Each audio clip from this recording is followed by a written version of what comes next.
Class, bago tayo matapos, gusto ko lang i-announce na magkakaroon tayo ng Encampment 2026. What?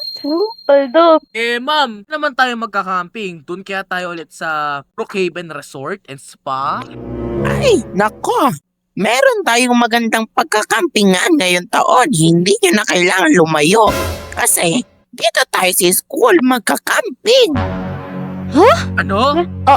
Teka lang, ma'am. Di ba po dapat kapag camping sa magagandang lugar like sa mga nature, sa Baguio, o kaya sa beach, o sa mga magubat, sa forest, yung mga nakakatakot?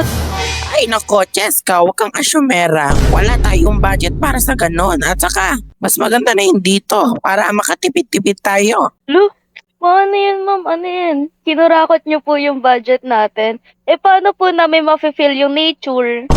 Excuse me? Kinurakot ko? Ako? Madami akong sugar daddy. At saka ma'am, bakit sa school? Ang boring kaya kapag sa school. Alam nyo, hindi yan boring kasi madami tayong activities. At saka, required na sumama lahat. Lalo na yung sa may mga 75, di ba, Cheska? Ay. Opo, ma'am. Ma'am, di ba yung pera na, ang mga proceeds na yan, mapupunta lang sa pan-date nyo ni Tober? Hoy, siya magbabayad ng date namin ha. At saka, out of the topic na yon. Yun lang. Ang hindi sasama, ibabagsak ko. Class is dismissed. Ay, wait. Mamaya na pala to ha. Mag-ready na agad kayo. Guys, paano yan? Required pa lang sumama sa camping eh. Ako nga, tinatamad akong sumama tapos di naman exciting yung camping natin mamaya eh. Parang ang boring-boring lang nung dyan lang sa school. Parang walang thrill na excitement. Kaya nga ate, tsaka ang boring kapag sa school. Naranasan ko yan when I was elementary. Like, walang thrill, walang magubat, walang takutan kasi ang liwanag. Sa bagay. Saka ate, alam mo ba? Parang ano lang tayo, parang nasa presinto lang tayo. Wala tayong masyadong gagawin, kundi magtulala lang, laro sa phones. Ay, alam ko na. Minsan lang naman nangyayari to sa buhay natin kaya i-enjoy na lang natin. Tsaka, patapos na yung school year oh. So, may mga gamit na ba kayo? Meron. Ako ate meron. Alam mo ba, nakuha ko last year ang leader scout girl. Wow, ayos yun ah. Alam ko na guys, may dadalhin na ako mamaya. Meron na akong natabi dito na ilang gamit. Siguro isasama ko to sa gamit ko. Ito, magdadala ako ng iPad para pwede tayong manood ng ng mga Netflix, mga horror videos. Tsaka, may dala din ako ditong martilyo. Baka kasi may pumunta dito na monster. Para meron tayong pangsalba sa sarili natin, di ba? Tapos, may gitara pa ako kasi maganda mag-jamming sa school. Ayun, tamang-tama mag-jamming. Ako nga pala, meron nga pala akong dalang setting powder. Syempre, dapat plakado ang makeup natin. Tapos, eto, lippy. Tapos, meron din pala ako... Ay, wala yan. Meron pala akong lippy na isa pa. Tapos, yun lang. Parang sobra-sobra naman ata yung dala mong mga makeup. Ano ka? Magpapajan ka ba dito? Ako naman, may dala akong radio. In case na mawala tayo sa school, so hindi naman tayo mawala dahil ang liit lang naman ng school, diba? Tapos, meron din akong camera, pang take of memory sa school. Tapos, telescope, higaan, Ay, tapos, pagkain, tapos, bunch of makeup. Tapos, dito na rin ang damit ko. Ito. Oo.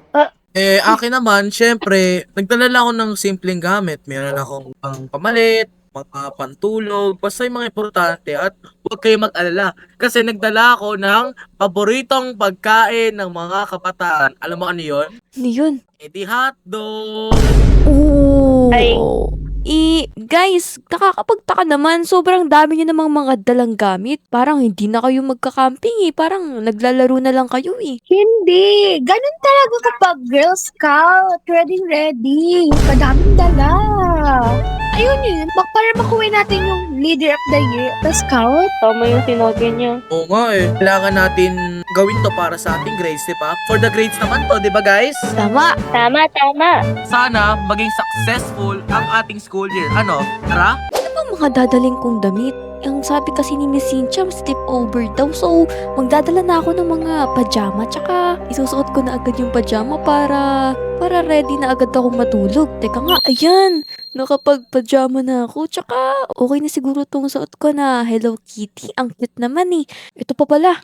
Kailangan ko magdala ng extra na pera para kapag kakain na kami, may pambili ako sa kantin. Ito pa, syempre hindi mawawala yung favorite kong comics. Siya na, pupunta na ako dun. Ako baka andun na yung mga kaibigan ko sa school. Baka inaantay na nila ako. Teka lang. Sino tong nakatruck na to? Si Kanata ba to? Bakit ang daming dala? Bakit ganyang kadami na naman yung dala mo? Di ka talaga naubusan ng gamit. Enough na yung pinakita mo sa akin kanina sa room. Hindi pa yun enough. Ano pa yun? Like, onti pa yun para sa akin. Dumala pa ako ng madaming pera, oh. Ang daming pera, parang nakuha mo pa to sa bangko ah. Hindi, baon ko lang yan for 1 week. 2 days lang tayo dito eh. Hindi, dinala ko na kasi ngayon lang din yung allowance ko. Tulungan ako, dali. Oo, sige. Tara na, Kanata. Ang bigat ng mga gamit mo. Uy, andito na ata sila sa court oh. Parang nagde-decorate na sila. Uy, Hirono. Puti, nakarating ka, Cheska. Oo nga eh. Alam mo ba, si Kanata, ang dami niyan dinalang gamit. Pero ako, sakto lang yung gamit na nadala ko. Grabe naman si Kanata, parang dadalhin niya yung buong syudad ng Asan ba yung mga tent natin? Ito raw eh. Dito raw kayong magti-tent. Bali dito ako. Kawawa naman yung matutulog dito. Parang pangpulubi ata to ah. Alright. So, kumpleto na ba kayong lahat? Apo, ma'am. Right. So, i-group ko kayo sa dalawang grupo. Sige, ma'am. So, Hirono and Cheska, magkagrupo kayong dalawa. Hello? Zai and Kanata, magkagrupo kayong dalawa. So, madami tayong gagawing activities. Pero ngayon, ang gagawin nyo muna, syempre, iayos nyo yung mga gamit nyo. So, let's go! Let's go! So, class, para naman may kabuluhan ang ating magiging camping, magkakaroon tayo ng open forum sharing. So, isa-isa sa inyo ay uupo dito sa harap at lahat ay makikinig habang nag-share ng experience yung nakaupo dito about sa mga classmates niya or about sa camping na lang na na-experience niya. Ako, ma'am, una, ma'am. Ang experience ko po dun sa dati nating camping last school year, sobrang saya.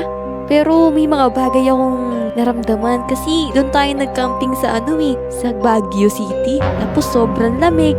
Pero may naririnig akong mga ingay sa mga puno. Mukhang may aswang ata dun. Pero kinabukasan, umuwi na rin kami. Wow, what a meaningful story. Palakpakan naman. Well, yes. Next up is Hirono. So, isang araw, di ba last year pumunta tayo ng Baguio. Tapos pumunta pa ako ng night market, may binili lang ako. Tapos, ang binili ko nun, yung mamahaling jacket yata, nasa magkano yung 2K. And then, pagkatapos nun, naglaro-laro tayo sa Baguio. Tapos, nung isang araw, alam mo na nangyari? Ano?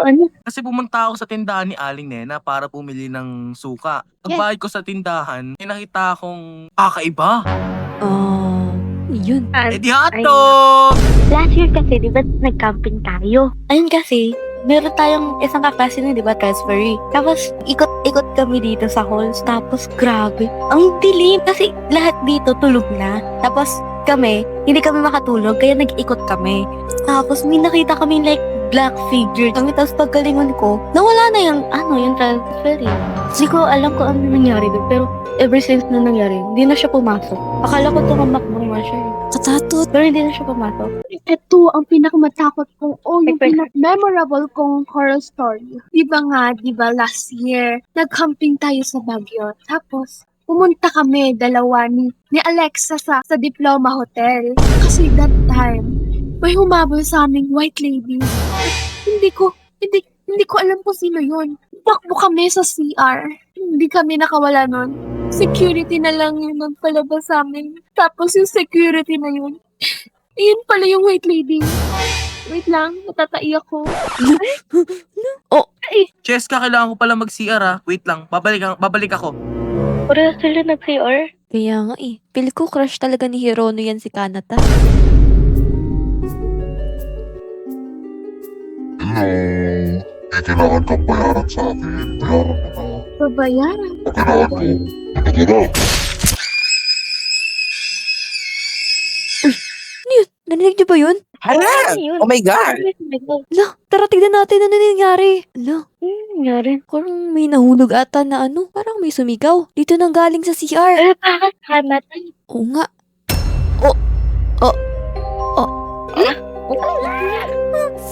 Ma'am, ano nangyari? May pumatay ba sa kanya? Ano nangyari? Ano nangyari kay Kanata? Ba't parang dugon-dugo?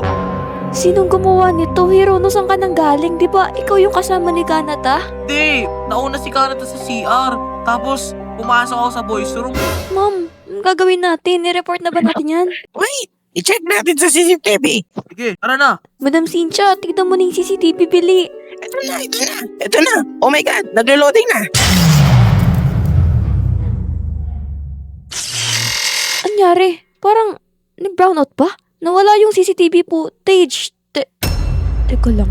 Oo. Irene, ano nangyari? Lo, Zay! Irene, Madam Cynthia, sino yung gumagawa nito? Namatay agad si Siren, nasa isang room lang naman tayo. So, ibig sabihin, may gumawa sa inyo niyan? Pati yung CCTV nawawala na rin.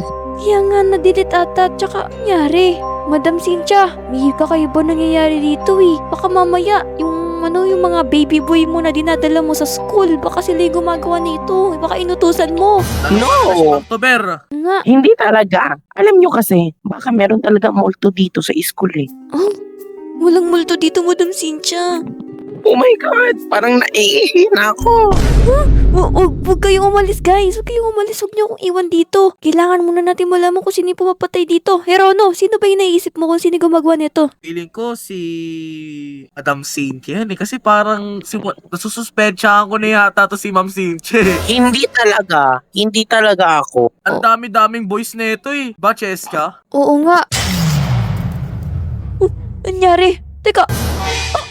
Madam Cynthia? Naku, Cheska. teka lang. Ba't ka umiyak, Herono? Cheska. Pasensya na. Pero... Cheska. Oh. Gustahan mo ba ang aking sorpresa para sa'yo? Ikaw yung gumagawa nito? Aba, syempre! Kayong dalawa lang naman ang nandito sa school. Ngayon, mamili ka, Cheska. Ikaw o magkasubukan tayong dalawa?